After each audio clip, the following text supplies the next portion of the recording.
The stars shimmered coldly against the black of space. The massive ship hung silently among them, its smooth hull reflecting the distant light of Sol. On the bridge of the USS Horizon, Commander Lyra Valek rubbed her tired eyes. 4 years into her diplomatic mission, and most days were quiet. Too quiet. "Commander, incoming transmission," said Lieutenant Kate Martinez, her voice breaking the calm. "It's from Outpost Triton, emergency channel." Lyra straightened in her chair. On screen, the main display flickered, showing a young man with panic in his eyes. Behind him, warning lights flashed. "This is Triton Research Station. We have unknown vessels approaching. They're not responding to hails." Static cut across the image. "They're not in our database. They've breached the quarantine zone." More static. "Please send help." The transmission died. Lyra's heart raced. No one had breached the Sol quarantine zone in over 700 years, not since the peace accord after the Terran Wars. "Sound General Quarters," she ordered, "and wake up Ambassador Daniels." Alarms blared throughout the ship. The bridge crew moved with practiced efficiency, but Lyra saw the fear in their eyes. None of them had ever faced real danger. Deep within the ship, in the cryo bay, machines hummed to life. Warm air hissed into a frosted chamber. Inside, a man with graying hair at his temples began to stir. Ambassador Greg Daniels had been in deep sleep, only to be awakened for the most critical diplomatic situations. Back on the bridge, Lieutenant Martinez worked frantically at her console. "Commander, I've identified the unknown ships," she said. "They match no known consortium signatures. They appear to be Srethalian." "Srethalian?" Lyra frowned. "I've never heard of them. They're not in our main database. I found references only in the restricted archives. They're from beyond the Outer Rim, no contact with humans in recorded history." Lyra studied the tactical display. 12 alien ships moved through the outer solar system, heading toward Neptune. Toward Triton. "How soon can we reach Triton?" "At maximum burn 6 hours," replied the navigator. "Make it 5. The USS Horizon changed course, its engines flaring bright against the darkness. In the briefing room, Ambassador Daniels sat wrapped in a thermal blanket. His body still hadn't fully adjusted to being awake. He studied the data on the screen before him. "The Zrethalians," he said slowly. "There are legends about them from the old days. They were expanding their territory when humanity was still at war." "Then they should know not to come here," Lyra said. "Every species knows Earth is quarantined." Greg gave a weak smile. "Some believe the stories about humans are just myths. The war was 7 centuries ago. Most species alive today never witnessed what humans can do." Lieutenant Martinez entered the room, carrying a data pad. Her face was pale. "I've been digging deeper into the archives," she said. "Something strange. Nearly all records about human military capabilities from before the peace accord have been redacted." "Redacted?" Lyra asked. "By whom?" "By us. By humans." Martinez placed the pad on the table. "It's as if we erased our own history." The ship shuddered as it accelerated. Outside the viewports, stars stretched into lines. On the far side of Neptune, the Triton Research Station burned. 53 humans died as Zrethalian weapons tore through the lightly shielded outpost. The aliens moved methodically, destroying communication arrays first, then life support. In her office on Earth, Admiral Samantha Ellis received the automated distress signal. Her face remained calm, but her fingers trembled slightly as she pressed the secure comm button. "This is Admiral Ellis. Activate Protocol Lazarus. Authorization code Delta 7 Nemesis." The computer beeped once. Protocol Lazarus confirmed, awakening the sleepers. Deep beneath the lunar surface, in a facility whose existence was known to fewer than 20 humans, machines long dormant began to power up. In row after row of cryochambers, life sign monitors flickered from standby to active. Inside one of the central chambers, the eyes of Colonel Paul Wright opened for the first time in 300 years. His first conscious thought was simple. They're back. In his quarters aboard the USS Horizon, engineer Darius Jones couldn't sleep. The emergency had everyone on edge. He'd been running diagnostics on the ship's defensive systems and found something odd, references to weapon systems not listed in any manual. Curious, he dug deeper, bypassing security protocols he probably shouldn't have known how to break. What he found made him forget to breathe for a moment. Schematics for weapons beyond anything he'd ever imagined. Planet killers, star reapers, physics-breaking devices that seemed more magic than science, and they were human designs. At the same moment, in her lab at the Geneva complex, Dr. Vanessa Bell stared at her screen in disbelief. She'd been mapping anomalies in human DNA for years, curious about certain non-coding regions that seemed artificial. The emergency protocol had just sent her a classified key, revealing what those regions actually were. "Genetic suppressors," she whispered. "We've been neutered, made docile." According to the data, nearly 20% of human genetic material had been carefully altered 700 years ago. The changes suppressed aggression, dampened certain memory centers, and limited neural connections related to tactical thinking. Her phone rang. It was Alan Morris, the defense secretary. "Dr. Bell," he said without greeting. "I assume you've seen the file." "Yes." Her voice was barely audible. "Is it true?" The peace accord wasn't just political. It was biological. We agreed to it. "Why? Would we do that to ourselves?" A long pause. "Because the alternative was extinction, ours or everyone else's." Another pause. "I'm authorizing you to begin the reversal process, starting with key military personnel." Near Triton, the USS Horizon dropped out of faster-than-light travel. Too late. The research station was gone, just floating debris where once 500 people had lived and worked, and there waiting were 3 Zrithalian warships. "Incoming transmission," Lieutenant Martinez announced. The main screen showed an alien face, vaguely reptilian, with iridescent scales and 4 yellow eyes. "Human vessel," the alien said, its translator rendering the words with an odd rhythm. "This system now belongs to the Zrithalian Empire. Your quarantine is ended. We have studied your kind. Your peace has made you weak. Surrender or be destroyed." "Commander." Lyra felt cold fury rise within her. Before she could respond, Ambassador Daniels stepped forward. "This is Ambassador Greg Daniels of Earth. You have violated sovereign territory and killed hundreds of our people. Leave immediately." The alien made a sound that might have been laughter. "We know your history, human. Your species hasn't fought a war in 7 centuries. You've forgotten how." On the bridge, something changed in Lyra's mind. A clarity she'd never felt before. Battle plans and tactical options suddenly seemed obvious, as if she'd always known them. Across the solar system, hundreds of humans in key positions felt the same change, as Dr. Bell's genetic countermeasures began to take effect. On Luna, Colonel Paul Wright stepped from his cryo chamber and addressed the room of awakening super soldiers. "They've kicked in the shrine door, people," he said, his voice rough from centuries of disuse. "Time to show them why they should have kept praying." The USS Horizon shuddered as Zrithalian weapons fire crashed against its shields. Commander Lyra gripped her chair. She felt different, sharper. Her mind raced with combat strategies she never knew she possessed. "Evasive pattern Delta," she ordered. "Arm all defensive systems. Shields at 60%, Lieutenant Martinez reported. Her fingers flew across the console with unusual precision. "Commander, I've accessed sealed weapons protocols. We have options we didn't know about." Ambassador Gregg watched from the side of the bridge, noticing the change in the crew. Their movements were becoming more fluid, more coordinated. Like soldiers, awakening from a long sleep. "Return fire," Lyra commanded. "Target their weapons arrays." The Horizon's response surprised even its own crew. Hidden weapons ports opened along the ship's hull. Energy beams lashed out with deadly accuracy, slicing through the nearest Zrithalian vessel. "How did we do that?" the weapons officer asked, staring at his console. "We always could," Greg said quietly. "We just forgot."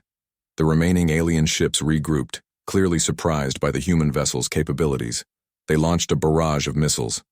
"Brace for impact," Lyra shouted, But instead of the expected explosions, the Horizon's defense systems activated automatically.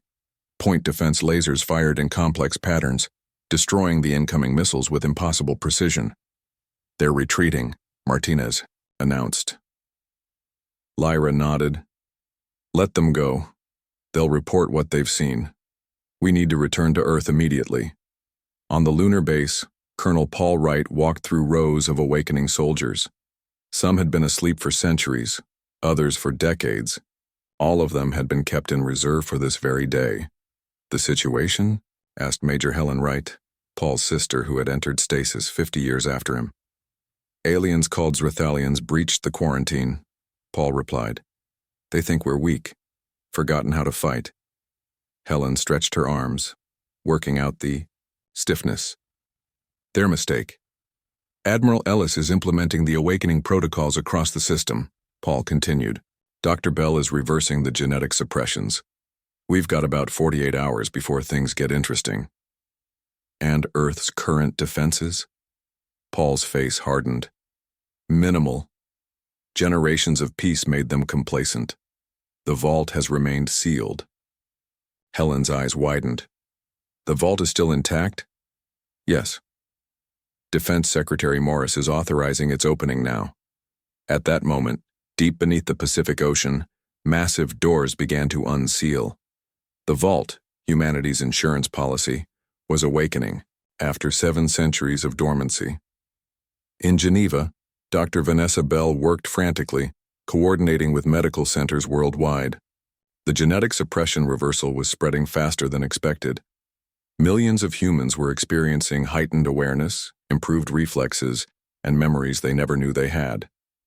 Her assistant, Daniel Reed, burst into the lab. "Doctor, you need to see this." On the screen, satellite images showed strange structures emerging from the surfaces of Jupiter's and Saturn's moons. Massive installations previously hidden beneath ice and rock were activating. Ancient defense platforms that had been disguised as natural features for centuries.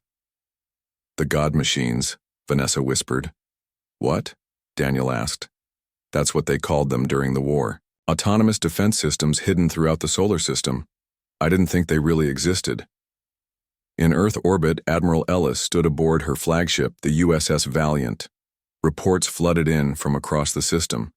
The awakening was happening, faster than anyone had anticipated. Not just military personnel, but civilians too were experiencing the change. "Admiral," her communications officer called, "we're detecting a massive Zrithalian fleet entering the system. At least 50 warships." Ellis nodded calmly. "Where's the horizon?" "Approaching Mars, Admiral. Tell Commander Valak to proceed to Earth and send this order to Luna Base. Deploy the Wrath suits." On Mars, the first real battle began. 3 human colonies with minimal defenses faced the advancing Zrithalian forces. The aliens expected easy victories. They were wrong. Engineer Darius Jones had transferred from the Horizon to the Martian Defense Center. With his newly awakened abilities, he had integrated the ancient weapon schematics he'd discovered into the colony's systems. "They're within range," his colleague announced. Darius activated the system. Beneath the Martian surface, forgotten weapons stirred to life. When the Zrithalian ships came into orbit, they were met with devastating force. Beam weapons that bent space itself around the targets. Missiles that multiplied in mid-flight. Defenses that seemed to predict enemy movements before they happened. Still, the aliens had numbers. 2 of the colonies fell with thousands of human casualties. The third held, barely. Captain Ryan Foster led the evacuation ships from the fallen colonies. As they fled toward Earth, he found an old journal in his grandfather's belongings, brought along when they'd evacuated in haste. The journal spoke of the Purge, a deliberate erasure of humanity's war knowledge. His grandfather had been part of the committee that voted to suppress their own violent history. The final entry read, "We choose to forget what we are capable of so that we might live in peace. But we've left ourselves a way back, should we ever need it." God help the galaxy, if that day comes. On Luna Base, Colonel Wright and 50 elite soldiers prepared for deployment.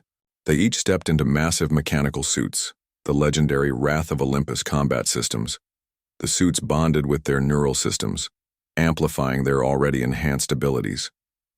These are just prototypes, the technician explained. The real ones are in the vault. Paul smiled grimly inside his helmet. These will do for now. The Zrithalian commander, Supreme General Krazathul, observed the battle reports with growing concern. What had begun as a simple conquest was becoming problematic. The human resistance was intensifying hourly. Impossible, he muttered, watching footage of a single human defense platform destroying 3 of his ships. Their capabilities are exceeding all projections. His science officer approached cautiously. General, we've translated more of the ancient warning texts. You should see this. The screen showed alien script from a species long extinct. The translation read, "Avoid the world of the sleeping war gods. They chose peace, but never forget what they truly are. The species that broke physics to win wars. The galaxy still bears the scars of their awakening." Krazathul dismissed it. Superstitious nonsense. Press the attack on Mars. We'll break their resistance there, then move on Earth. Little did he know that Earth was no longer the peaceful world it had appeared to be. All across the planet, humans were remembering. Training they'd never received felt natural.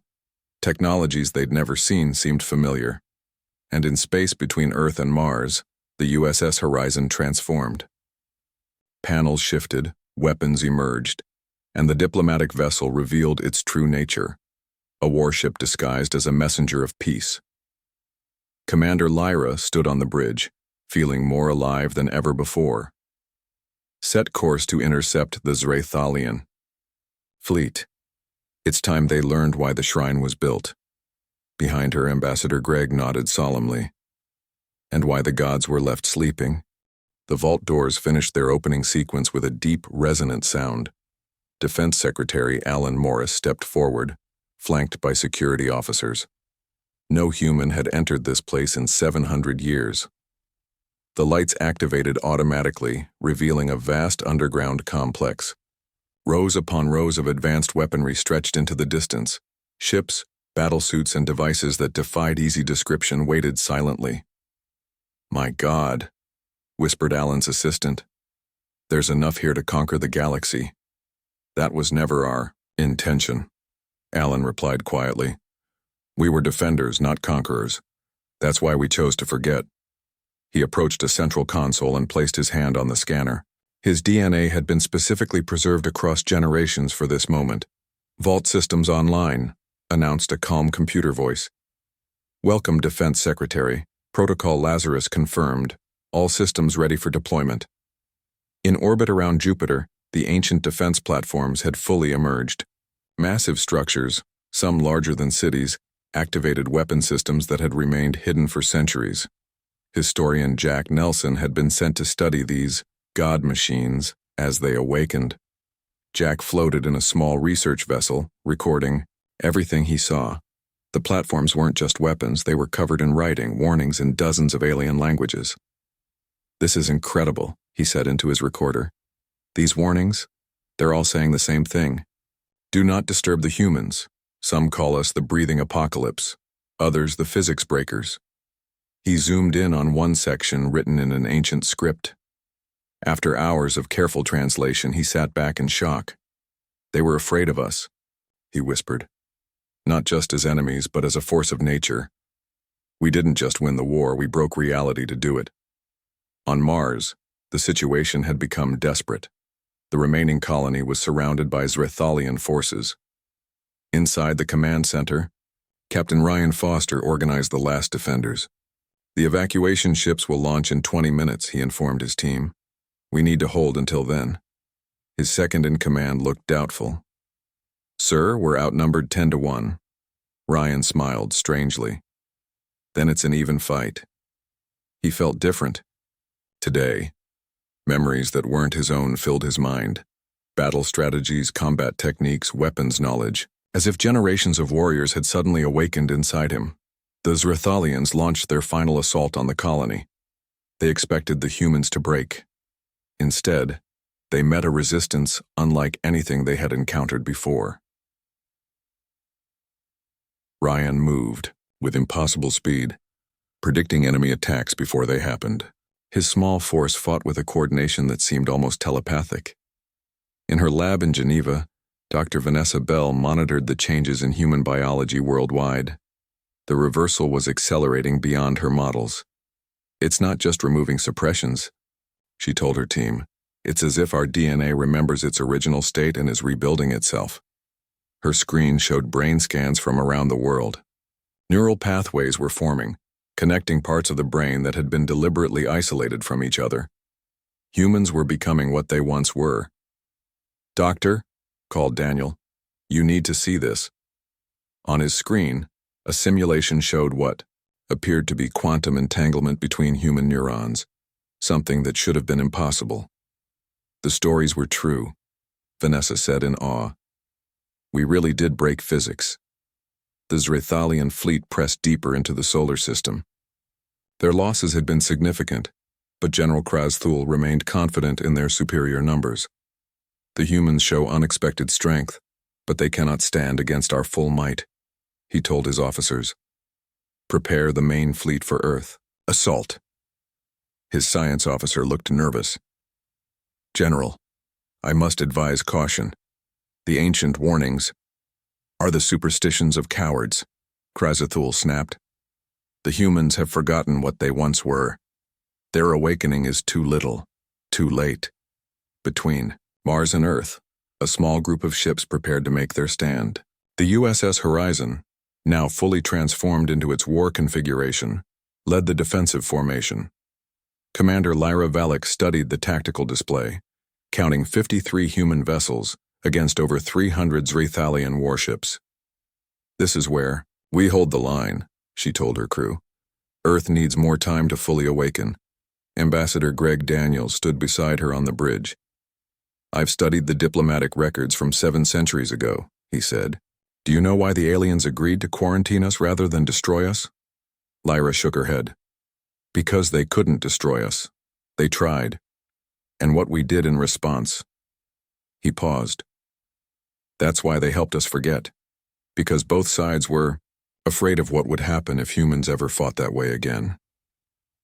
From Luna Base, Colonel Paul Wright led 50 super soldiers in their Wrath suits toward the coming battle.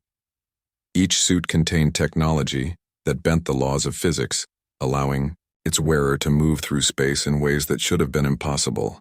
"Remember your training," he told his squad over the comm. "These suits are just prototypes, but they'll give us an edge." His sister Helen responded, "What training, Paul?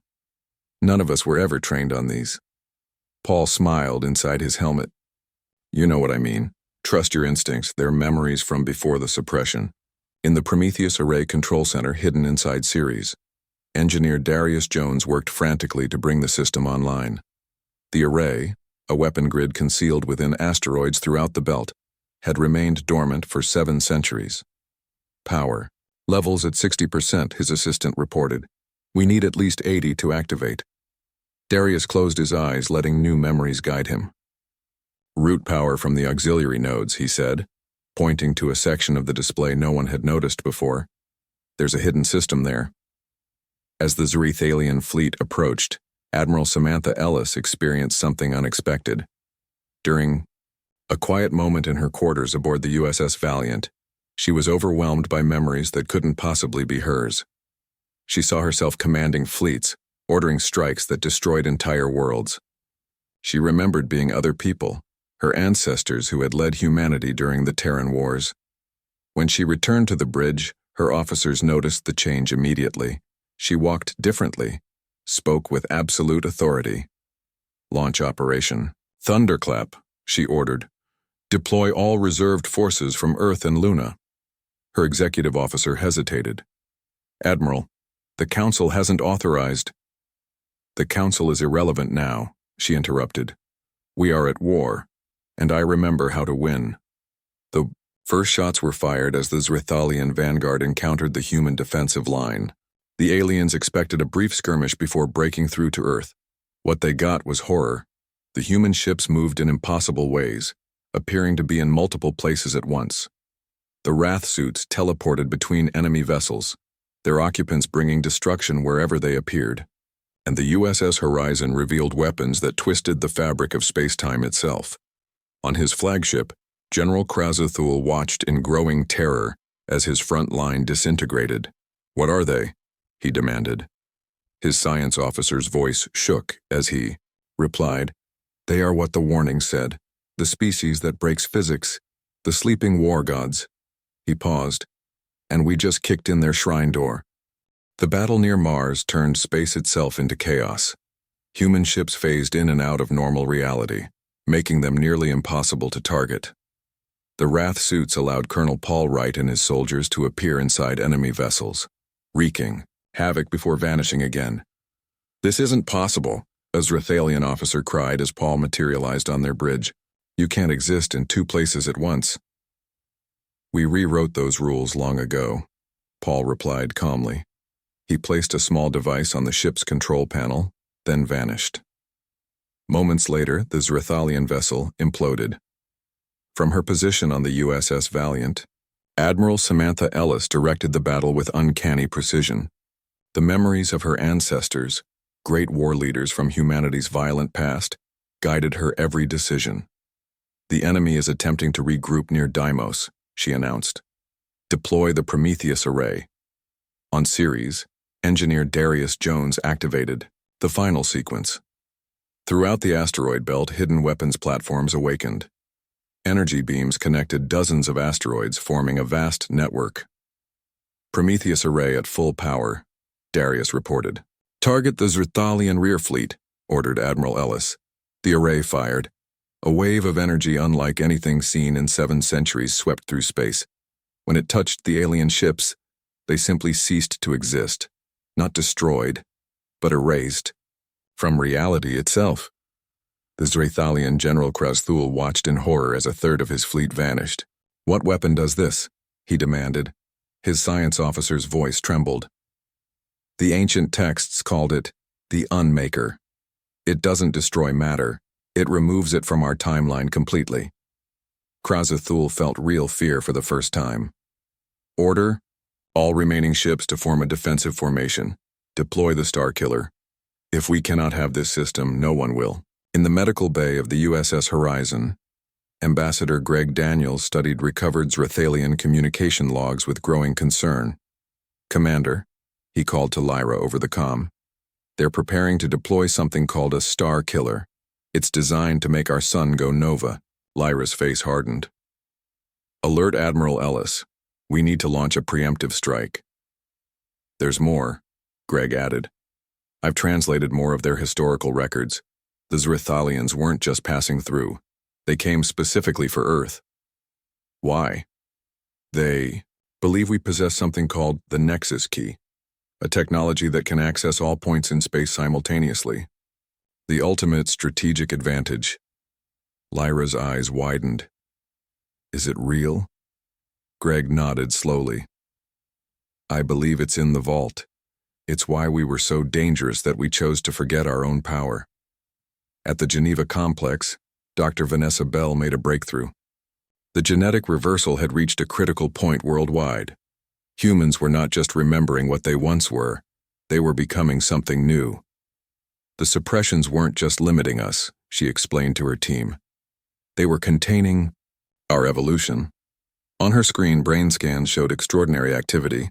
Humans were developing neural networks that operated on quantum principles, thoughts moving faster than light, consciousness existing partially outside normal space-time.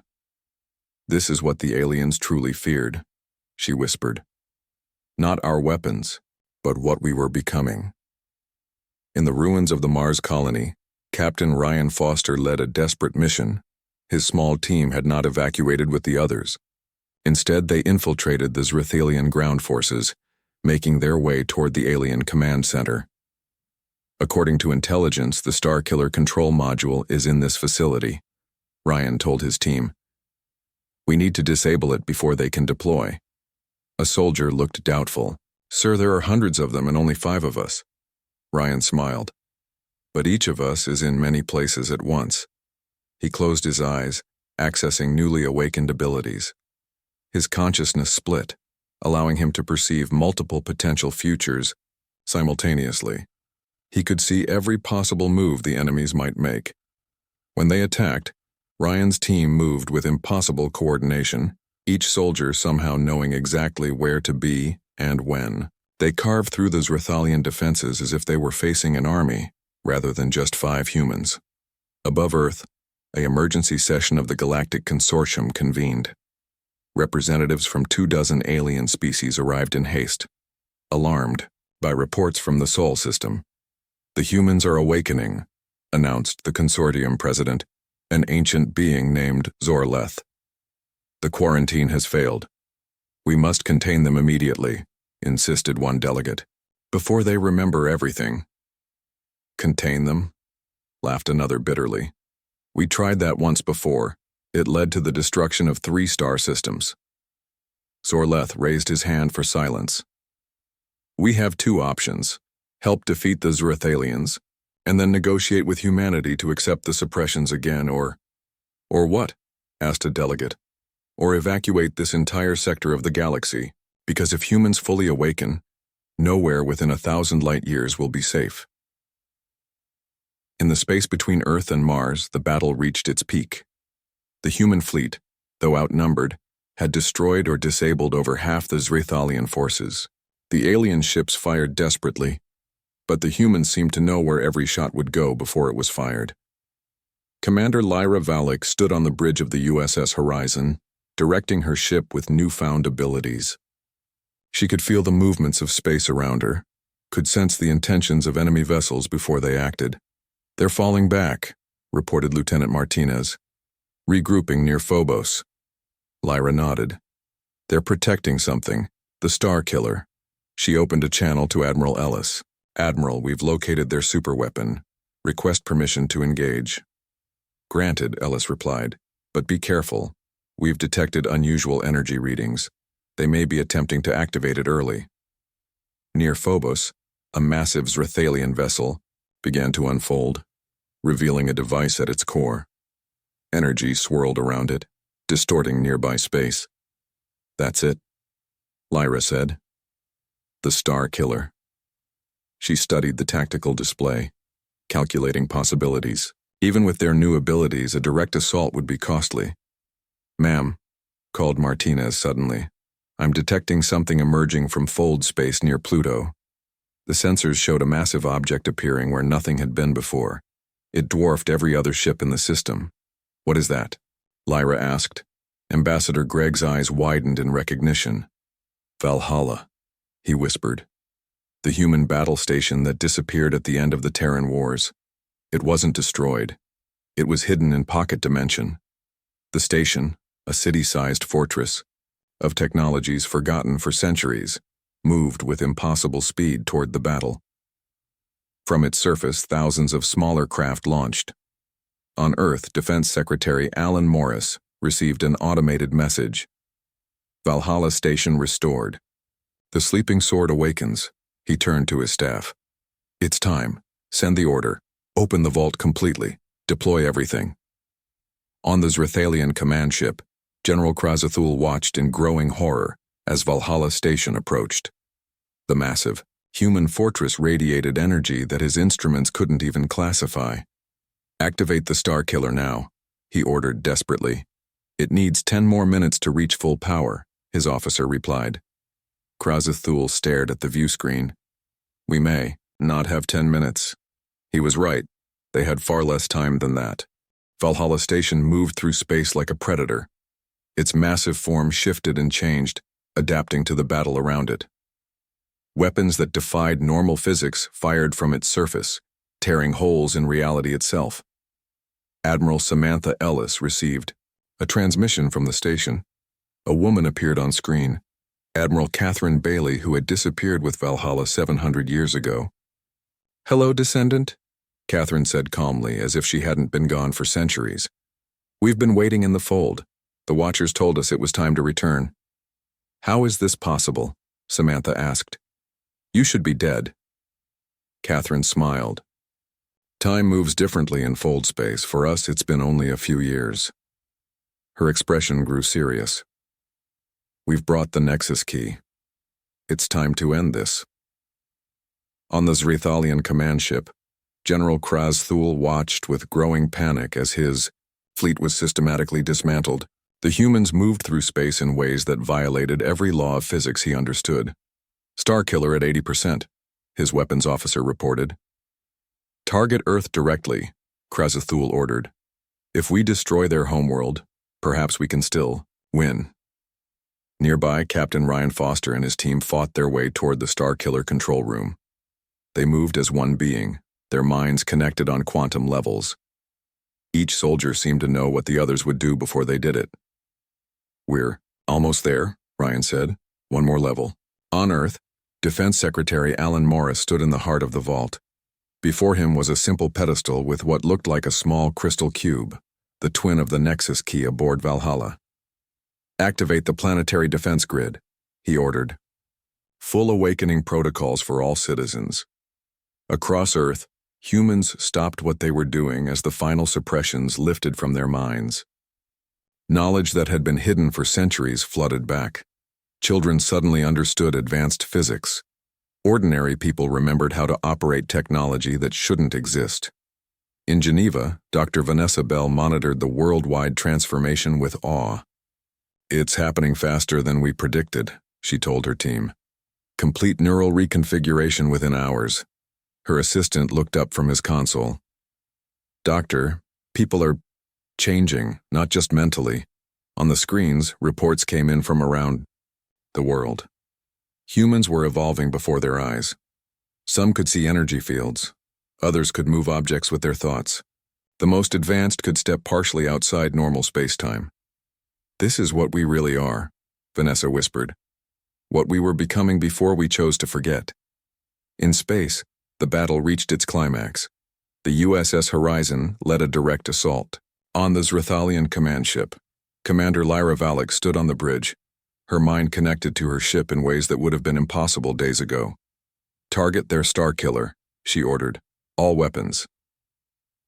The Horizon fired, but Zrithalian shields held. They were running out of time. We need more firepower, Lieutenant Martinez said. Ambassador Gregg stepped forward. Or we need to be in two places at once. Lyra understood immediately. She closed her eyes, accessing abilities that felt both new and ancient. The horizon shimmered, its form becoming less solid. Then, impossibly, it was in multiple locations simultaneously, firing from 3 different positions at once. The Zrithalian shields couldn't adapt to attacks coming from different points in space-time. They began to fail. On Valhalla Station, Admiral Catherine Bailey removed the Nexus key from its housing. The small crystal cube glowed with inner light. Once connected with its twin on Earth, the key will stabilize our species' awakening, she explained to Admiral Ellis via transmission. We'll be able to control our abilities rather than being consumed by them. And if we don't connect them in time? Samantha asked. Catherine's expression grew grim. Then what happened at Alpha Centauri may happen again. Samantha's newly awakened memories provided the context. Alpha Centauri, a star system accidentally destroyed when human abilities first manifested uncontrolled during the war. Inside the Zrithalian command ship, Captain Ryan Foster and his team reached the Starkiller control room. They fought through the last defenders, their movements blurring with speed. Starkiller at 95%, a Zrithalian technician announced. Firing sequence initiated. Ryan leaped forward, but he was too late. The technician pressed. The final control. Alarms blared. The Starkiller began to pulse with energy. It fired, a beam of pure destructive force aimed directly at Sol. But something unexpected happened. Colonel Paul Wright and his Wrathsuit squadron appeared directly in the beam's path. 50 human warriors in advanced battlesuits, each accessing powers that bent reality. Now, Paul commanded. Together, they created a fold in space-time, a barrier that caught the Starkiller's energy and redirected it back upon itself. The weapon's beam curved in an impossible arc, striking the Zrithalian command ship instead of the sun. General Kraz-Thul had one final moment of horrified understanding. Before his vessel began to disintegrate, "They really are gods," he whispered. The explosion rippled through space, but the humans controlled it, containing the blast within a bubble of altered reality. On Earth, Alan Morris connected the second Nexus key to its pedestal. Energy flowed from it, linking with its twin aboard Valhalla Station. A wave of stabilizing force spread throughout the solar system. Humans felt their newly awakened abilities settle into balance. The uncontrolled evolution slowed, becoming manageable. As the last Zrathalian ships were disabled or destroyed, the Galactic Consortium fleet arrived. 200 vessels from 24 species approached cautiously. "They're hailing us, Lieutenant," Martinez reported. On screen, Zor Leth, the consortium president, appeared. His ancient face showed both fear and respect. "Humanity," he began. "You have awakened earlier than expected. The question now is, what will you do with your power?" Commander Lyra looked to Ambassador Greg, who stepped forward.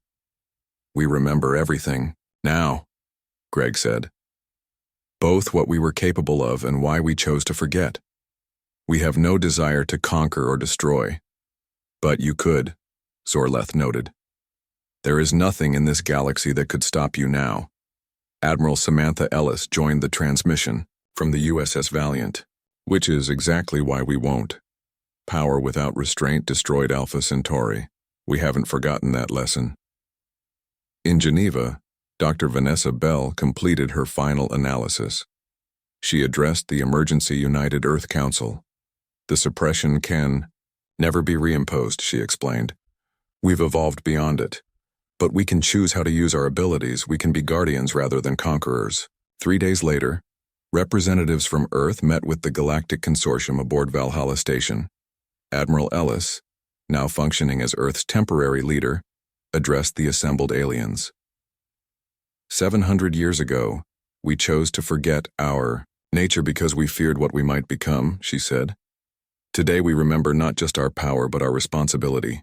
She gestured to the viewport where Earth shone blue and peaceful. "We will remove the quarantine. We will rejoin galactic society. But we will also stand as its protectors." Ambassador Greg presented the new treaty. "The sleeping gods have awakened, but not to war, unless war comes knocking at our door again." Zorleth signed the document. "And what of your weapons? The god machines? The Prometheus array?" Admiral Ellis smiled. "They remain but dormant, a reminder to those who might forget why the shrine was built in the first place." As the consortium ships departed, Commander Lyra stood with Greg on the Horizon's observation deck watching Earth below. "What happens now?" she asked. Greg looked at the stars shining with new meaning. "Now we go forward, remembering both what we were and what we can be. Gods and guardians," Lyra said quietly. "And, hopefully," Greg added, "never war gods again unless someone kicks in the shrine door."